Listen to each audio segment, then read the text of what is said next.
And I've asked, I'm like, can we just have a truce? Can we just work through our issues? No, just ignores me. Blames me for everything. Everything that went wrong was all my fault. And that's fine. That's your perspective, and you want to blame me for everything, fine. I'm so glad that you have a good boyfriend who supports you and loves you and has never put you in this position. But other people, many, many other people have experienced what I've experienced, and they know and they understand. I really, really, really, really want to take my bad situation and learn to help other people so that they can get out sooner. When you're in it, when you're with an abuser, it's like they trick you into thinking you love them, and it isn't love, it's fear. And you feel like you can't get away, and you feel like you're gonna die if they leave. And it's not love at all, but you think it is until you've healed, or until you're away from the situation enough. And I can look back, and the last time I loved him, like actually loved him, was way in the beginning. Probably before, maybe right after Shadow, my son, formerly known as Dash, maybe right after he was born. That's the last time I genuinely loved him. I feel like everything after that was fear. Everything after that was a feeling of helplessness, like I couldn't get away, and I relied on him, and I depended on him, and I didn't know what I was going to do. And I think that he exploited that. I think he recognized that I grew up without a dad, and I really thought it was important for children to have a father. So he just figured he could do whatever, he could get away with whatever, because he knew that it was so important to me that my kids have a dad. I knew he was abusive to me. I did not know he was abusive to anyone else. And yes, it is true that my oldest did tell me that she wasn't sure if she was a virgin. But she did not specifically say he abused her or what happened. Not until years later, like way after, like after he was already kicked out, then she started talking about it. But sounds so horrible. I really, truly thought she was just making it up to get rid of him, and I supported it. I was like, hell yeah, fuck him. But I felt so bad about it. And I felt like a piece of shit. I felt like he was getting in trouble for something he didn't do, and I felt sick. I felt horrible. I felt ashamed. And it's disgusting because he let me think that. He let me believe that he was innocent when he wasn't.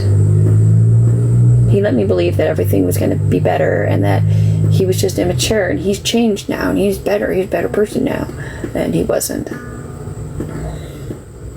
And that's a pain I have to live with, you know, being wrong, being so wrong. Like, I have to live with that. And everybody hating me, like I don't already hate myself. Everybody telling me to be accountable, like I don't already blame myself, like I shouldn't have already known, like I don't already feel like a fucking idiot.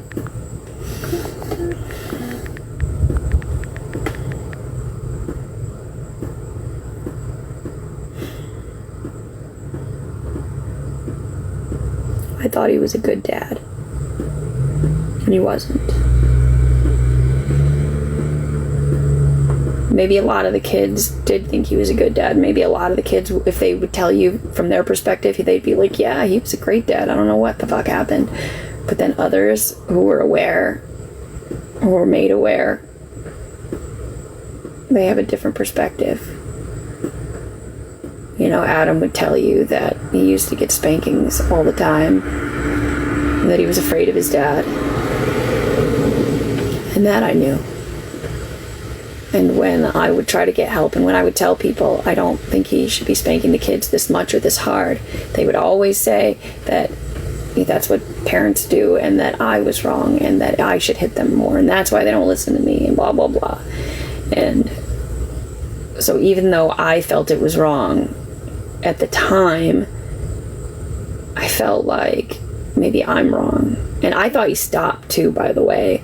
I thought he had agreed that he wasn't hitting them anymore, and I thought he wasn't. I thought, like, for example, Mara, I was convinced Mara's never had a spanking in her entire life. She's just had a perfect life and everything's great. I didn't know that he was actually hitting her. He would do it when I was at work. And nobody mentioned it. Nobody was like, hey, Mom, Dad's freaking hitting me.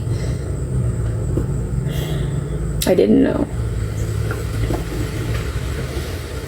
I thought that he'd gotten better. I thought that all the abuse was all on me. And I thought even that had gotten better. There was times, sure, where he was still, like, condescending or disrespectful to me. But for the most part, it had gotten better. Like, I started being able to, like, make friends and stuff without him breaking my stuff. Like, it actually seemed like it had gotten better. And all it was he just learned how to hide it better. I love my kids. I love all my kids, even my oldest, who I'm fighting with. And now, when I say that I thought she was lying, I'm not saying like, oh, she's a bad person, she was lying. That is absolutely not what I'm saying. I'm saying that he was terrible. He would smack her on the butt. He would make inappropriate jokes. Like, if her period was late, he would rub her on the belly and say, oh, our baby. Weird ass shit like that. It would piss me off. It would piss her off. If we tried to leave the house, he would disable the vehicle, or he would break our stuff if we actually did leave. He would break our stuff. He would rip her posters off the wall. If he didn't like one of her shirts, he would rip it up and throw it in the trash. And we wouldn't even necessarily know. We would find it in the trash and be like, why the fuck? We started thinking the house was haunted. Like, literally thought the house was haunted because of the weird shit that was happening, and then realized later that it was fucking him. And I'm agnostic, by the way. I'm not even saying I believe in ghosts. Like, it was so... I felt insane. I felt crazy. Like, I would be like, did you do that? And he'd be like, no, I didn't do it. I don't know. That's so weird. He was such a piece of shit. So when she said, I don't know if I'm a virgin, even though I didn't tell her to lie, like, let me be clear, I did not tell her to lie. I thought she was lying. And so from my perspective, it was like, I see what you're doing. Yes, of course. Yes, you can talk to the cop. You know what I mean? Like, I thought she was lying, and I was absolutely for it. Like, all right, you know what? Fuck him. Yeah, get rid of him. And because there was still the, like, I don't know, though, like, what if I did take her to be examined? They told me she was a virgin. I thought they talked to her, and they examined her, and determined that she was a virgin. I did not know until later that she just didn't want to be examined or talk. I did not know that. When I say later, I mean, like, within the last couple weeks. Like, really super recently. She also recently said that he had threatened her. I don't know when, because she never got into detail.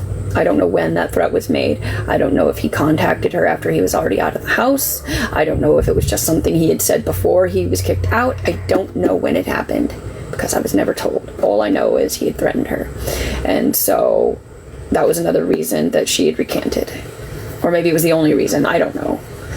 But she says that I made her feel guilty. I probably did, because I thought that she was fucking lying, and I was fucking devastated, and I was fucking crying on the couch for like a week straight, maybe 2 weeks. I don't even know anymore. The timeline is screwy. I just remember thinking to myself that he was innocent and he was in trouble for something he didn't do. I was sick, okay? I was like crying until I wanted to throw up because I felt so bad. Like, I was, you know, like, it was my fault. Like, I was allowing this to happen. I was allowing him to get in trouble for something he didn't do. And because I felt so guilty, it's almost like I forgot all the other bullshit. I was like, you know, listen, hey, if you'll get counseling and you'll do therapy and you stop being an asshole. Oh, I'm sorry, counseling and therapy is the same thing. He did anger management. And if he did anger management and therapy and stop being an asshole, then we could forgive the past and move on. And that's what I thought was happening. I thought he was disrespectful. Yes. I thought he was inappropriate, like with the inappropriate jokes and that butt smacking. Absolutely. Yes. He convinced me that that was normal behavior. Not really convinced me, tried to convince me, and I was still like, abso-fucking-lutely not. It has to stop. It's wrong. So it's like, from my perspective, it's like, yes, he's inappropriate, but not, is that really abuse? I mean, I've smacked my toddlers on the bottom before, playfully. Maybe he thinks it's the same. Maybe he genuinely thinks that it's okay, and he doesn't understand that he's being inappropriate, and now he's learned his lesson, and he's being okay. No, he knew he was being a piece of shit. He was being a horrible, disgusting person, and I didn't know. All I knew was that he was making inappropriate jokes, that he was breaking the stuff. And so when he was accused, I thought he was innocent, and I was And that's something I felt so guilty about. I was like, oh my God. Like, I'm letting him get in trouble for something he didn't do. Yes, he's a piece of shit, and he deserves to be in trouble, but he didn't do that, and it ripped my heart out. But he did, actually. He did do it. And that, it's like a roller coaster of me constantly feeling like everything is my fault, me constantly feeling guilt and shame and blaming myself, and everything is always my fault. So again, when people say, oh, take accountability, it's like, I need to forgive myself for being wrong and for making, for being wrong. I need to forgive myself for being wrong. Now is not the time for me to be like, oh, it's all my fault. I've already been doing that. Trust me. Now is the time for me to forgive myself and recognize that I was manipulated and it was a bad situation, and he was a very good manipulator. He's still a good manipulator. There are still people, even now, who think that he's innocent, who think that I put his victims up to it so that I could get the house and so I could get custody of the kids, and they're all, oh, poor Marty. And they're helping him, and they're giving him a place to live, and they're giving him a job, and they're helping him, and they care so much about him, and they all hate me, and they think I'm a piece of shit. They probably hate my oldest too, probably think that, she's a lying piece of shit, and she's not. She wasn't. The lie was the recant. The lie was her being scared and saying it didn't happen, and that makes me sick too. To think that she had to say that he didn't do it when he did, and that she had to live with that. Like, from her perspective, that's horrible, and I could see why she's angry, and I wish that she understood. I wish we had healed together. I wish she understood from my perspective, but she doesn't. When I try to explain to her that I thought that nothing had happened, and I thought that things were getting better, it makes her angry. She gets so pissed off. She's like, it makes me sick whenever you say that. And I'm like, I'm sorry. I'm telling you. I'm trying to heal with you. I'm trying to explain to you what happened from my perspective. That yes, I blame myself for everything. I always blame myself for everything.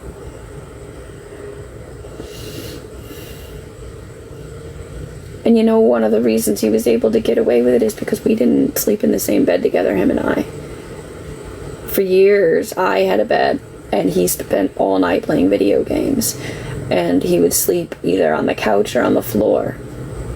He almost never used a bed. So him not coming to bed at night or whatever wasn't weird. He just didn't. And why would I trust this man? Well, I trusted him because I was married to him. He was a military police officer. He was somebody that I knew in childhood. He was someone I thought I could trust. There was one point where I, for 1 year, lived elsewhere and just worked and just gave him the money to take care of the kids because I felt like he was a better parent than me, and I felt like I couldn't do it. And this was a long time ago. This was when Darla was a baby. Okay, I just worked and I gave him money, and he had the kids all to himself. As far as I know, and again, this is as far as I know, and I could be wrong, but as far as I know, he was a good dad at that point, besides the spanking. He was still a good dad. I don't know what the fuck happened or what went wrong or when, or maybe, who knows, maybe he wasn't a good dad, or maybe he just made it more obvious later. I don't know. But he had the kids. When I worked, he took care of the kids for years and years. So there was no reason for me to believe I couldn't trust him. Like, think of somebody that you know. Think of somebody you trust more than anything. You would absolutely trust them with your kids. And now think somebody said something vague about them. Just vague. Would you just immediately believe it to be true? I'm telling you, like, the person you trust the most. Would you just automatically assume it must be true? And they didn't even tell you what happened. They just said a vague statement. I don't know. And I'm not trying to make excuses. I'm telling you that I feel like shit about it. I hate myself for it. I wish I could change things, but do I? If I could change things, then the kids I have wouldn't exist. I don't know. I can't change the past anyways. And I say this, I can't change the past. I can learn from it, and I can move forward, and I can forgive myself for being wrong. And I really, truly wish I could have healed with my oldest instead of the fighting over something stupid, fighting over the definition of words. That's literally the only thing we're fighting about, by the way. Right now, we are fighting about the definition of words. That's it. There's nothing else in the fight. But she's mad about things. She's mad that I didn't do more to protect her. And I can't blame her. Like I said, I'm not blaming her for recanting. She was scared. I just wish that she understood my perspective. I wish she understood that I just wanted my family to be okay, and I wanted everything to be okay. I wanted everything to be better. And for a very, very little while, it seemed like we had worked out all of the issues and things were finally okay. Things were finally okay, and then I found out the truth, and I just couldn't accept it, and it was like amnesia. It's like I would forget, and then I would remember, and then I would forget, and then I would remember, and then I would forget, and then I would remember. It's like I had numbed myself, so I couldn't feel. I couldn't feel until I felt too much. I couldn't feel until I was crying myself sick and wanting to not be alive anymore. And it's just so hard, and in a way, I'm almost glad that my kids aren't home, because I needed this time to heal so that when they come home, everything will be better for them. And I know people don't understand that. They're like, she said she's glad her kids aren't home. That's not it. I want my kids taken care of. And I am a fucking mess right now. Emotionally, I've been a wreck. I just fucking cry sometimes so much. And I don't want them to see it. But I do feel like I'm getting a lot better. Like, I haven't had a panic attack in months. Other than, like, it's like I start to, and then it stops. I haven't had a full-blown panic attack in months. I really feel like I'm getting better, and I need to forgive myself for the things that I couldn't control and for being wrong.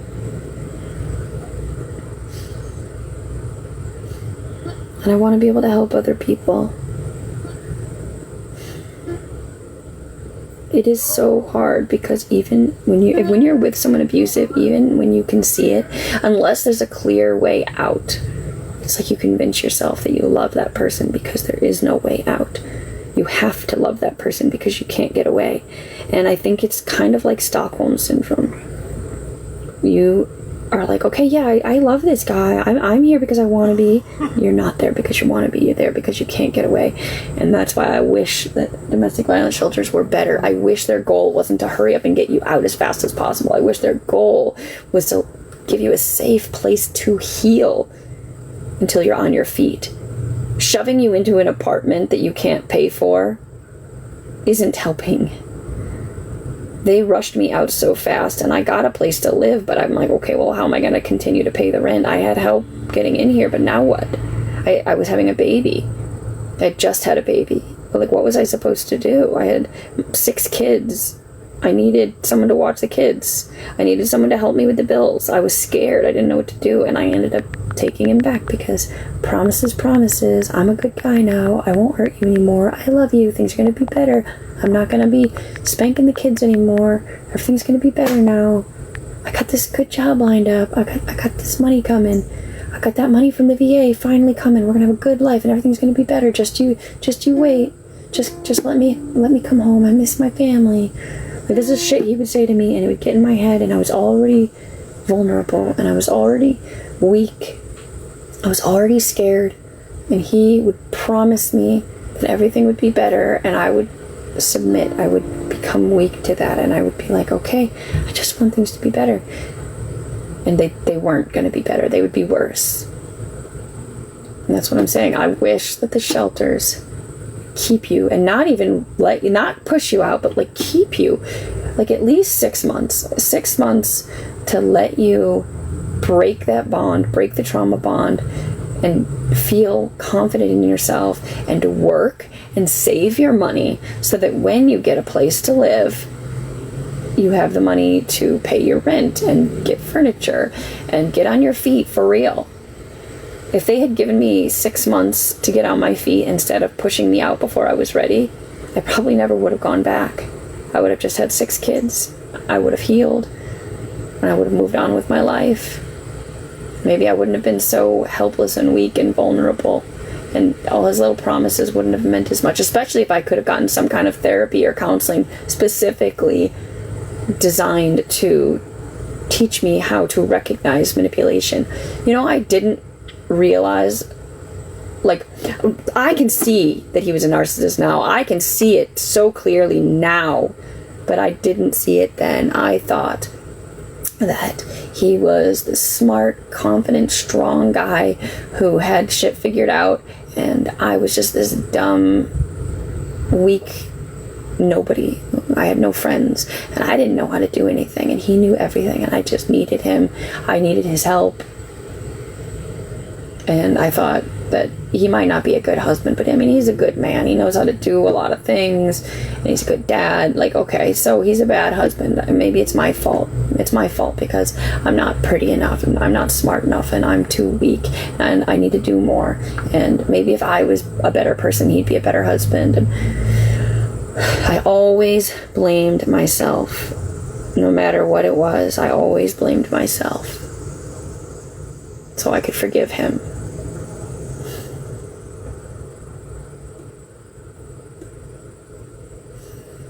So if that shelter had actually helped me recognize the patterns and recognize that a narcissist doesn't love, they use. If I had been taught that, maybe I wouldn't have gone back. I would have been like, why the hell would I want to go back to that? Maybe if I had the confidence, maybe if I could have recognized that I could do things on my own, you know? Imagine if they helped you fix your credit and really get on your feet before they throw you back out. Why wouldn't people go back if, you know, they're still scared and still vulnerable? It's the same reasons they were with the guy in the first place. Those things haven't changed. Getting someone away from him for a few minutes isn't going to fix the problem. Even a few months, it needs more time, 6 months to a year, to really break that bond, to build her up, to give her resources. Why don't we do that? Why do we shame her? Why do we blame her? Everyone always blames me. Oh, well, you married him. Yeah, I married a military police officer. I married a man with a good job and a good reputation and awards for bravery and an honorable discharge. Well, he got the honorable discharge a year later. He was actually still in the military. I'm just saying, I married someone who was supposed to be a good man. There was no reason for me to believe he was a bad person other than the fact that he was sometimes disrespectful, which I thought was normal. Sometimes disrespectful. It's just how people treated me. I didn't know that people shouldn't treat other people that way. Everyone always treated me that way. It was normal to be treated that way. Like, I knew I didn't like it. I wouldn't have left him for that. Just a little disrespectful, just a little bit. No, I would have stayed if that's all it was. Because that seemed like that's just how it is when you're in a relationship. That's how men treat women. That's what I thought anyway. It's different now. I know that if I ever got married again, my expectations would be completely different. And I wouldn't marry somebody who was disrespectful and rotten, and who, if there was any indication that he wasn't going to be a good man.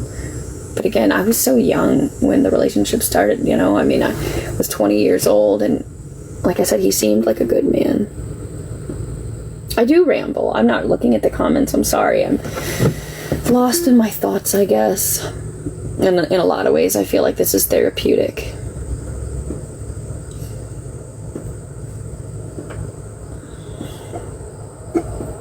There is a lot of self-hate and guilt and shame where I feel like things were my fault, even things that were never, ever my fault. Even things that I recognize why, you know, I made that decision or made no decision or whatever. I cannot change the past, and it is important. It's a part of my healing that I have to be able to forgive myself and learn from the mistakes and move forward. I have to. And if you want to hate me because I couldn't make better choices, then that's okay. Maybe, you know, you don't need to follow me. I need to be here for the people who are still in the bad situation so that they can see what happens, so that they can see the aftermath. What happens when you stay too long and it just gets worse and it's always your fault? People aren't going to say, oh, you know, I'm sorry that happened to you. No, they're going to say, why'd you stay? They're going to say, why'd you pick him? They're going to say, it was your fault. And they shouldn't, and they will. And what are you supposed to do? The shelters aren't going to do what you need. Do you have a mom? Do you have a sister? Do you have a best friend? Do you have a grandma? Do you have an aunt? Do you have somebody who will let you stay and really get on your feet? If you do, that's wonderful. Do that. And if you don't, then I feel for you, because what are your choices? What are your options? How are you going to get on your feet? And that's what you have to figure out, because you can't just leave. Sometimes leaving and then going back to it, it's like they get worse to punish you.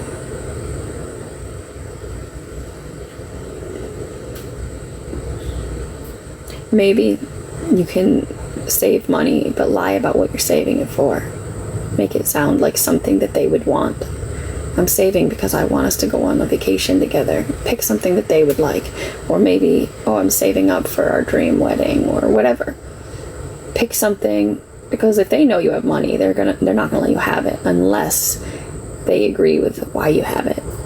So yeah, pick something. Then you can go to the shelter, but don't tell them you have cash. Don't tell them you have money. You put that shit in your purse. You hide that.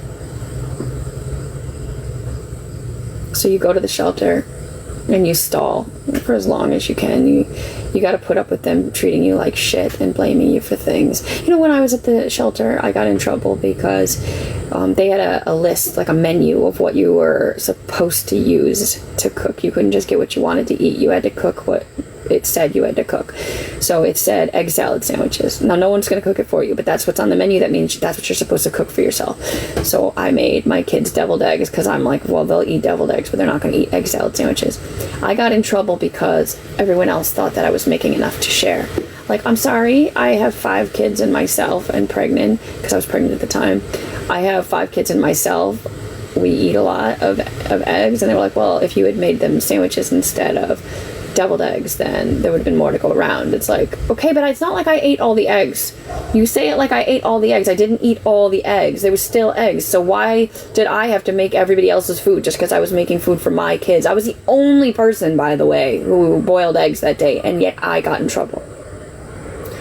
I got disciplined, is what they called it. They disciplined me because you're only allowed 2 eggs per person. And I made more than 2 eggs per person. And I should have shared with everyone else there if I was going to make that many. If I had my kids in the other room, and there was chores, I had to do my chores. I could not have the kids in the kitchen while I did my chore. And yet, if I had the kids in the next room, I wasn't watching them. Apparently, I needed to ask someone else to watch the kids. So I'm just supposed to ask a complete stranger who I don't know to watch my kids while I do a chore. Like, it's like they made it impossible. They made it impossible to be there. And so, yeah, I couldn't stay. I think I stayed for 2 months, maybe. And it might have been Catholic Charities that paid my first month's rent, and DSS that paid my deposit, or maybe the other way around. And I got a place to live, but then what? I didn't know how I was going to pay the rent after that. I was 9 months pregnant when I moved in there. 10 months maybe. I was like right there. I was like at my due date, maybe past my due date. Anyways, point is, I was not in a position to be self-sufficient, and they knew that, and they were still rushing me out, because their goal is to get you back out, not to actually make sure you're on your feet. Maybe it's changed. I doubt it. But that's the kind of help that people need. They need real, actual support long enough to be on their feet so they don't depend on him, so that the trauma bond can be broken, and they don't want to go back, so that they can look back and see and realize that they escaped a nightmare and not want to return to it. But if they're still in the nightmare, then they are too scared to be alone.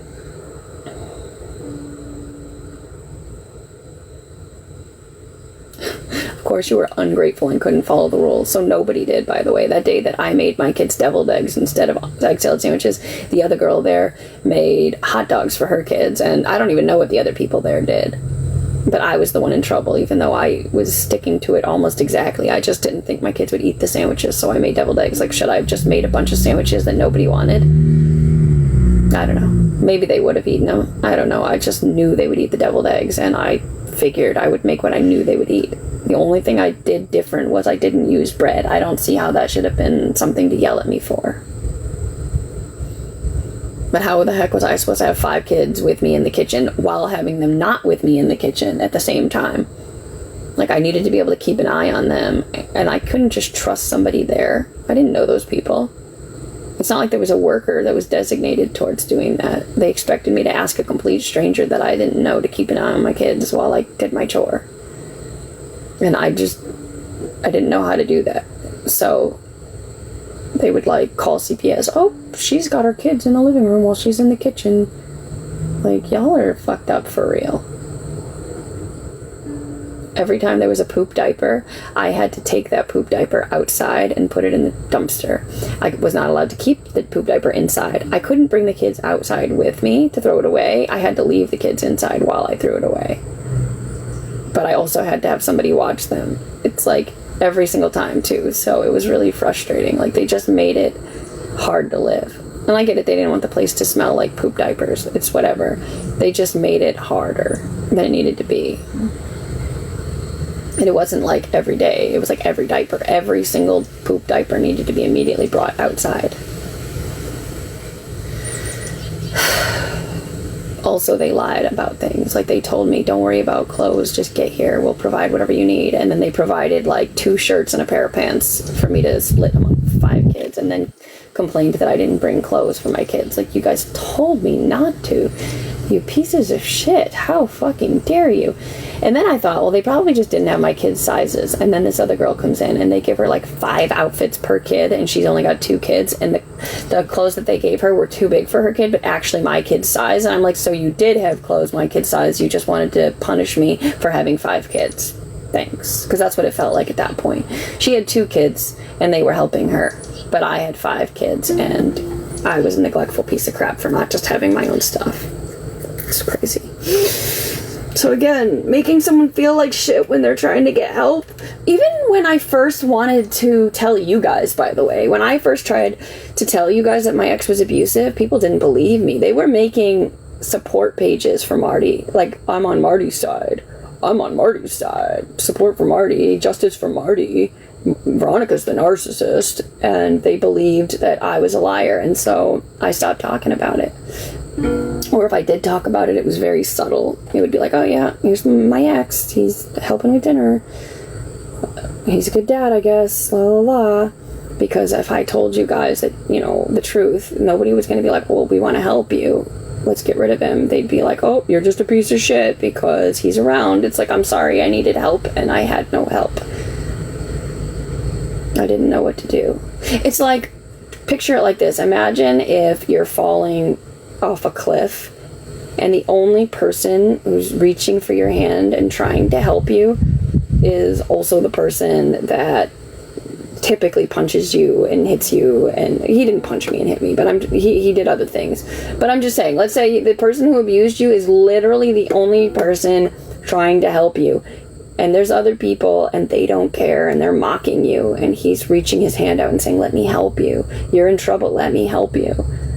Would you be like, no, I guess I die, and then just fall? Like, it was just a bad situation where I was desperately in need of help and no one would help. And the only person that would was the person that abused me, and I didn't know what to do, and it was confusing, and it made it easy for him to manipulate me. I was vulnerable, I was weak, I was sick, my son was sick. COVID had just happened. And I know some of you are going to see it as, oh, she's just making excuses. I don't care. I'm just telling you what happened. I was vulnerable. I was weak. I needed help. And no one else would help. And I didn't know what to do. And I was scared and I froze and I didn't make the right choice. And even now, like, I'm sure I would make different choices now going back. But I didn't think I could at that time. I don't know. Well, anyways, I should get off here. I'm losing daylight, and there's a lot of things I want to do before it gets dark and I start to get tired. But before I go, let me show you, those of you who weren't here earlier, some things that I've learned. If you've ever watched All Dogs Go to Heaven, I was teaching myself my favorite song from that movie.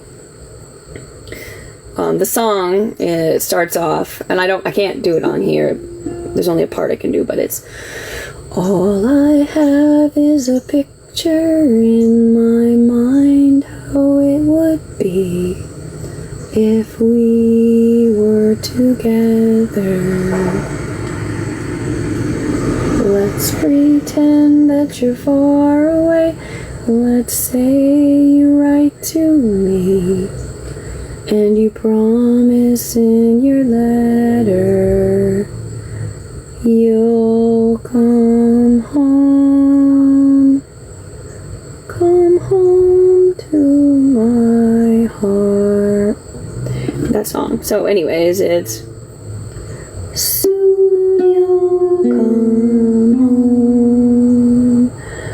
home to my heart. Soon you'll come home to my heart. Well, anyway, and that's about as far as I can do. I can only do that. I'm teaching myself. I just taught myself that this morning. Oh, and I also taught myself a little bit more. Gonna lie. That's funny. Anyways, I also taught myself, on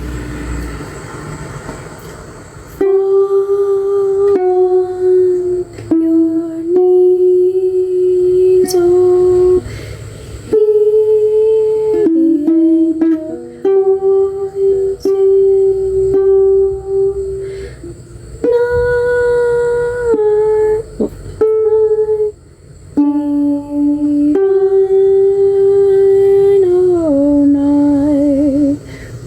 voice was born. And I'm agnostic, by the way, but I can't get the song out of my head. So that's why I've learned to play it, and I'm getting a little further every time.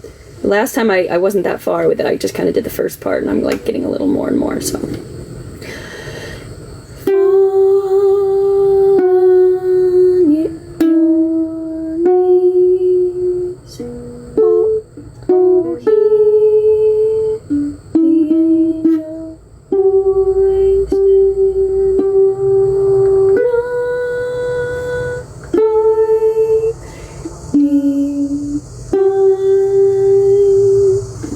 But anyway, again, I'm teaching myself, so, and I can do Mary Had a Little Lamb, but that one's easy. You can literally do that anywhere. Like, literally, like, I can show you. Hold on.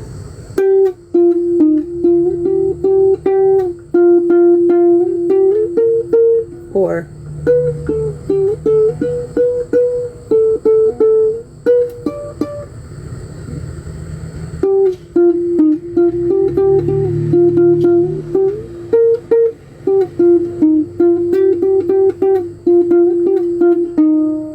so you can do that anywhere. But then there was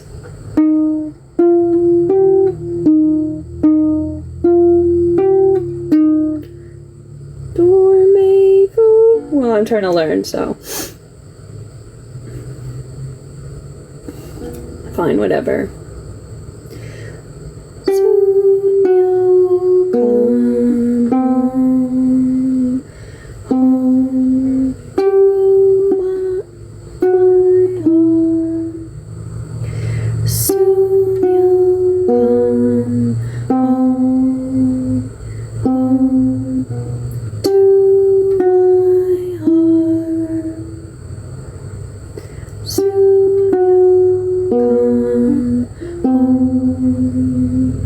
Home to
to my heart.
Christ was born. Like I said, I did teach myself.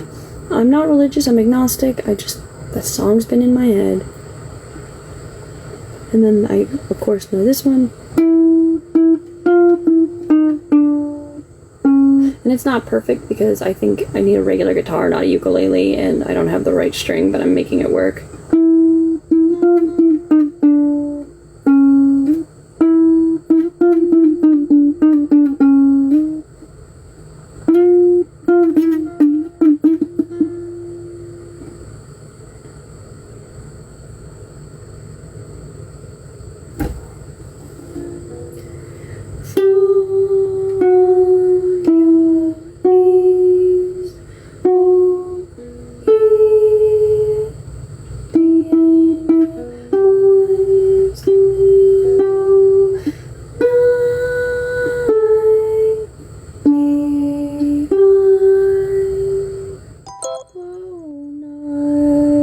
When Christ was born.